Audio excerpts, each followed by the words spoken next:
জয় শ্রী হরি শ্রী বিষ্ণু নারায়ণ।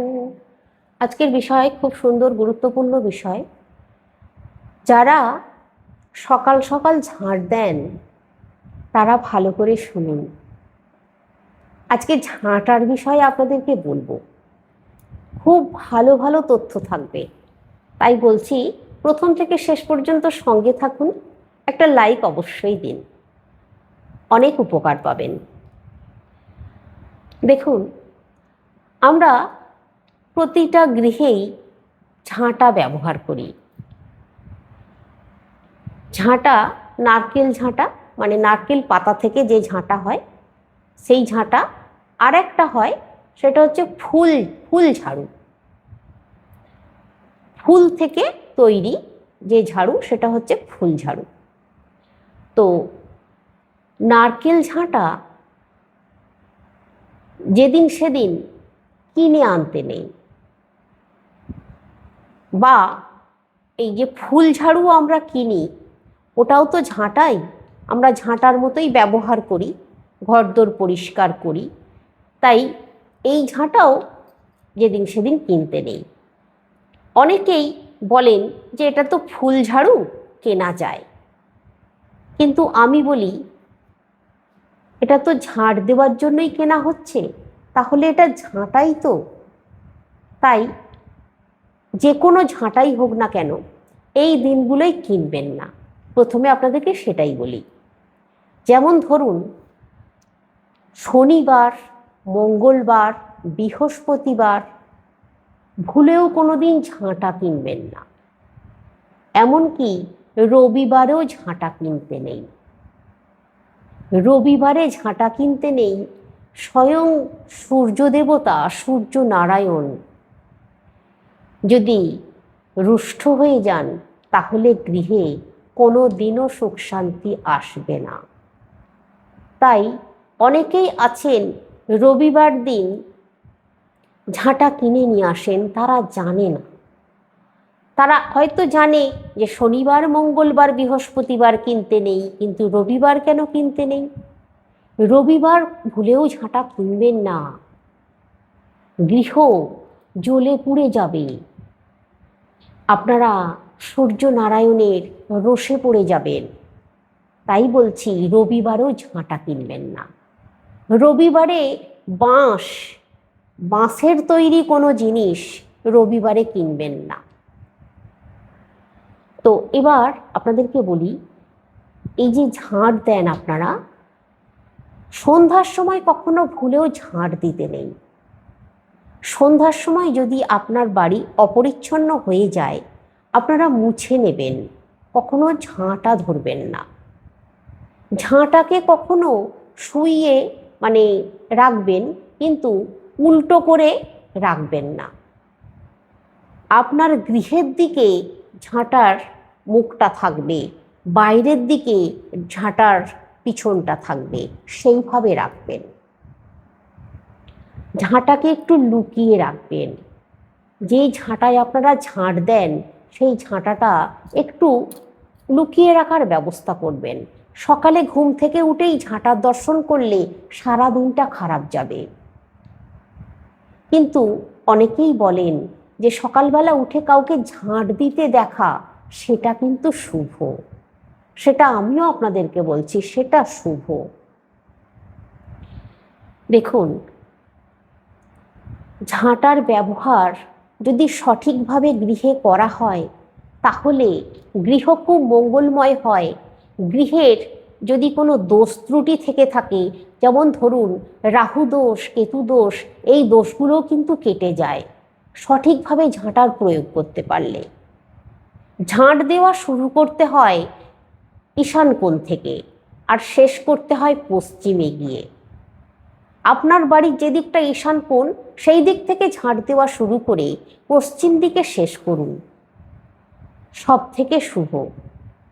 আপনার গৃহে কোনোদিনও কেউ শত্রুতা করতে পারবে না। আপনার গৃহে যদি কোনো দোস্তুটি হয়ে আছে, সেই দোস্তুটিগুলো সম্পূর্ণভাবে কেটে যাবে।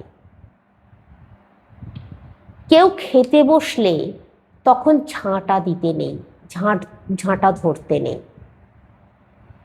তাহলে কি হয়, মা অন্নপূর্ণার রোষে পড়বেন আর আপনার গৃহে খাদ্যের অভাব দেখা দেবে। যতই পয়সা থাক, এমন একটি রোগ আপনার মধ্যে দিয়ে দেবে, আপনি ইচ্ছা করলেও সেই খাবারটা মুখে তুলতে পারবেন না। এটাও কিন্তু এক রকমের অন্নের অভাব। মা অন্নপূর্ণা স্বয়ং এই অভাবটা তৈরি করে দেবেন তার রোষে পড়ে গেলে। তাই এই নিয়মগুলো অবশ্যই মেনে চলতে হয়, না হলে কিন্তু সংসার সত্যিই জ্বলে পুড়ে ছারখার হয়ে যায়। একই ঝাঁটা দিয়ে ঠাকুর ঘর, রান্নাঘর বা অন্যান্য ঘর ঝাঁট দিতে নেই, আলাদা ঝাঁটার ব্যবস্থা করতে হয়। যেটা দিয়ে রান্নাঘর ঝাঁট দেবেন সেই ঝাঁটাটা অন্য জায়গায় ঝাঁট দিতে নেই। ঠাকুর ঘর যেটা দিয়ে ঝাঁট দিচ্ছেন সেই ঝাঁটাটা দিয়ে বাইরে ঝাঁট দিতে নেই। এই জিনিসগুলো মেনে চলতে হয়। কখনো ভুলেও ভাঙা ঝাঁটায় ঝাঁট দিতে নেই, ভাঙা ঝাঁটা ফেলে দিতে হয়। আর এই ভাঙা ঝাঁটা ফেলবারও একটা নির্দিষ্ট দিন আছে। সেই নির্দিষ্ট দিনে যদি এই ঝাঁটা ফেলতে পারেন তাহলে গৃহে মঙ্গল আসবে, শনির দোষ কেটে যাবে। যদি কারোর শনির 7.5 লেগে থাকে সেই 7.5ও কেটে যাবে। শনিবার দিন ঝাঁটা ফেলুন। খারাপ ঝাঁটা, ভাঙা ঝাঁটা, জুতো, গৃহের নোংরা আবর্জনা শনিবার বাইরে ফেলে দিন। তাহলে শনির দোষ, 7.5, ধাইয়া এ সমস্ত কেটে যাবে। দেখবেন আস্তে আস্তে আপনারা নিজের জায়গায় নিজেরা সঠিকভাবে চালিয়ে যেতে পারবেন, কাজ করতে পারবেন। আপনাদেরকে ঝাঁটার একটা বিশেষ টোটকা বলে দিই, খুব সুন্দর টোটকার কথা বলে দিচ্ছি। ঝাঁটা দিয়ে যদি এই কাজটা করতে পারেন, আপনাদের জীবনে অর্থপ্রাপ্তির যোগ তৈরি হবে। আপনারা আগামী দিনে অনেক টাকা পয়সার মুখ দেখতে পারবেন। আপনারা দেখবেন আস্তে আস্তে ধনী হয়ে উঠবেন। এটি একটি মোক্ষম উপায়ের কথা বলছি, ভালো করে শুনুন। একটি নতুন ঝাঁটা কিনে নিয়ে আসবেন। তবে এখানে আমি আরও দু একটা কথা বলে দিই। পৌষ মাস, ভাদ্র মাস, চৈত্র মাস, এই 3টি মাস কখনো ভুলেও ঝাঁটা কিনে আনবেন না। অমাবস্যা, পূর্ণিমা, দ্বাদশী, একাদশী তেও ঝাঁটা কিনে আনবেন না। এই ভুল করলে কিন্তু গৃহে চরম দারিদ্রতা এসে যাবে, আসবেই। আপনি যতই টাকা পয়সা রোজগার করুন, দেখবেন ওই টাকা পয়সা হু হু করে কোনো না কোনো খাতে ব্যয় হয়ে যাচ্ছে। আপনার ব্যাংক ব্যালেন্স 0 হয়ে যাবে। সেই ব্যাংক ব্যালেন্সকে আবার তৈরি করতে আপনার এ জন্মে নাও হতে পারে। তাই বলছি, কখনো ভুলেও এই কাজ করবেন না। ওই যে সময়গুলোর কথা বলে দিলাম, ওই যে মাসের কথা বললাম, দিনের কথা বললাম, তিথির কথা বললাম, ওই সময়গুলোই কখনো ভুলেও ঝাঁটা কিনে আনবেন না। সেটা ফুল ঝাড়ুই হোক বা নারকেল ঝাঁটাই হোক। তো ঝাঁটা দিয়ে যে বিষয়টা বলছিলাম এটা বলি। দেখুন, একটা নতুন ঝাঁটা কিনে নিয়ে আসবেন ভালো দিন দেখে, যে দিনটায় ওই ওই তিথিগুলো নেই, বা শনিবার, মঙ্গলবার, রবিবার, বৃহস্পতিবার নেই, এইরকম অন্য একটা দিন দেখে, বুধবার বা সোমবার দেখে একটি নতুন ঝাঁটা কিনে নিয়ে আসবেন। আর এই নতুন ঝাঁটা আপনারা পূর্ণিমাস মানে শুক্লপক্ষে এই নতুন ঝাঁটায় একটি লাল ফিতে, এই যে লাল রিবনগুলো হয়, ওই রিবন কিনে নিয়ে আসবেন। ওই লাল ফিতে জড়াবেন, জড়িয়ে একটু ফাঁস দিয়ে দেবেন, দিয়ে ওই ঝাঁটাটায় একটু গঙ্গা জলের ছিটে দিয়ে দেবেন। আর শুক্লপক্ষের পূর্ণিমার দিনেও করতে পারেন বা শুক্রবার করতে পারেন, মানে শুক্লপক্ষ হতে হবে। আপনারা আপনাদের ঘরের কাছাকাছি যদি মা কালীর মন্দির আছে তাহলে, বা অন্য যে কোনো মন্দির আছে, একটু বড় মন্দির আছে, সেখানে আপনারা ভোরের বেলায় রেখে দিয়ে আসবেন। মন্দিরের একটা সাইডের এমন জায়গায় রাখবেন যেন ওখানে মানুষের চোখ পড়ে, ওখানে যারা মন্দিরের কাজ করে বা মন্দিরের পুরোহিত আছেন তাদের যেন চোখে পড়ে, সেই রকম জায়গায় ঝাঁটাটাকে রেখে দিয়ে পিছন ঘুরে না তাকিয়ে বাড়ি চলে আসবেন। আর এই কথাটা মনে রাখুন, ঝাঁটাটা যখন কিনবেন তখন দরাদরি করবেন না, এক ডাকে কিনে নেবেন। দোকানদার যা দাম বলবে সেই দামেই কিনবেন। অবশ্যই কিন্তু লাল রিবন বা লাল ফিতে বাঁধতেই হবে, গঙ্গা জলের ছিটে দিতেই হবে, তারপর আপনারা মন্দিরে গিয়ে রেখে আসুন।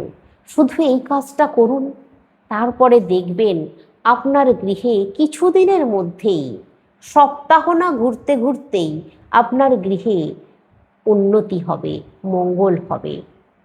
তবে এই ঝাঁটা আপনারা বছরে একবার যে কোনো আলাদা আলাদা মন্দিরে আপনারা করতে পারেন এই কাজটা। এটা করলে মা লক্ষ্মীর কৃপা লাভ হবে, আর মা লক্ষ্মীর কৃপায় আপনি অনেক ধনী হবেন। দেখুন, এবার আপনাদেরকে ঝাঁটার আরেকটি বিষয় বলি। আপনাদের গৃহের যখন মানুষজনেরা বাড়ির বাইরে যায়, চাকরিতে যাচ্ছে বা স্কুলে যাচ্ছে, ছেলে মেয়েরা পড়াশোনা করতে বাড়ি থেকে যখন বেরিয়ে যাচ্ছে, তারা বেরিয়ে যাবার পরে কখনো ভুলেও ঘরদোর ঝাঁট দিতে নেই। তারা তাদের গন্তব্যস্থলে পৌঁছে যাবার পর আপনারা ঝাঁট দিতে পারেন। 1 ঘন্টা 2 ঘন্টা 3 ঘন্টা হয়ে গেল, তারপর আপনারা দিতে পারেন, তাতে কোনো দোষের হয় না। আর গৃহের মানুষজনেরা যখন বাইরে থাকে, বাইরে যায়, তখন যদি আপনারা আপনাদের গৃহ ঝাঁট দেন, তাহলে কি হয় জানেন, আপনার গৃহের ওই যে স্বামী বা সন্তান বা আপনার গৃহের যে কেউ যারা বাইরে গেলেন, তাদের বিপদের সম্ভাবনা বেড়ে যায়, দুর্ঘটনার সম্ভাবনা বেড়ে যায়। তাই কখনো এই কাজ করবেন না। তারা সেখানে পৌঁছে যাক, আপনি খবর পেয়ে গেলেন, তারপরে ঘরদোর ঝাঁট দিন, কোনো অসুবিধা নেই। এবার আপনাদেরকে যেটা বলি, দেখুন, যখন আপনারা নতুন বাড়ি করেন বা আপনারা ভাড়া বাড়িতে থাকলেও, হয়তো ভাড়া বাড়িতে সবে ঝাঁটা কিনেছেন, ঝাঁট দিয়েছেন, আর নতুন বাড়ি করেছেন, সেখানে চলে যাচ্ছেন, আপনারা ওই ঝাঁটা নতুন বাড়িতে নিয়ে যাবেন না, নতুন গৃহে নিয়ে যাবেন না। তাহলে কি হবে জানেন, আপনাকে পিছনের দিকে টেনে ধরবে, আপনি পিছিয়ে পড়বেন, আপনি আগিয়ে যেতে পারবেন না। ওই ঝাঁটার মায়া ত্যাগ করতে হবে আপনাকে, কখনো এই কাজ করতে নেই। তারপর যেমন ধরুন, কোনো আত্মীয় স্বজনের বাড়ি থেকে ঝাঁটা আনতে নেই কখনো। তাহলে কি হয়, সেই আত্মীয়র সঙ্গে আপনার বনিবনা হবে না, বিবাদ তৈরি হবে, এমনকি মুখ দেখা দেখিও বন্ধ হয়ে যেতে পারে। আমি এতটাই বলছি জোর দিয়ে, কখনো ভুলে কোনো আত্মীয়র বাড়ি থেকে ঝাঁটা আনবেন না, বাপের বাড়ি থেকেও না। আর ঝাঁটা যখন আপনারা কিনবেন, তখন অবশ্যই বেশি দামাদামি করে কিনবেন না, এক ডাকে ঝাঁটা কিনে নিয়ে আসার চেষ্টা করবেন। এতে করে কি হয়, গৃহের মঙ্গল আসে। ঝাঁটার দাম এমনিতেই খুবই কম, তারপরেও যদি আমরা দরাদরি করি, এতে করে মা লক্ষ্মীকে রুষ্ট করে দেওয়া হয়, মা লক্ষ্মী অসন্তুষ্ট হয়ে যান।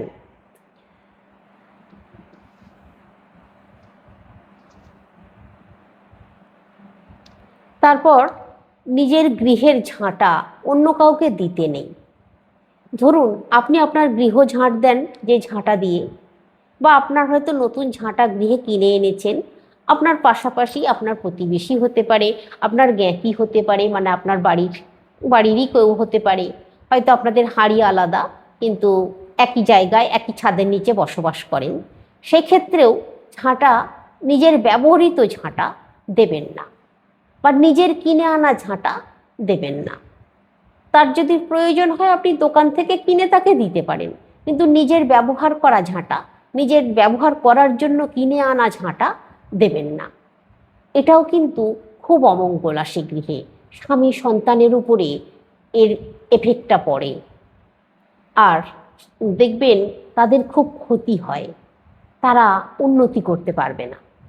এটা হলে ঝাড়ু বা ঝাঁটা হচ্ছে সম্পূর্ণ মা লক্ষ্মী দেবীর সম্পদ, কিন্তু নতুন ঝাঁটা আপনারা পুজোও করতে পারেন।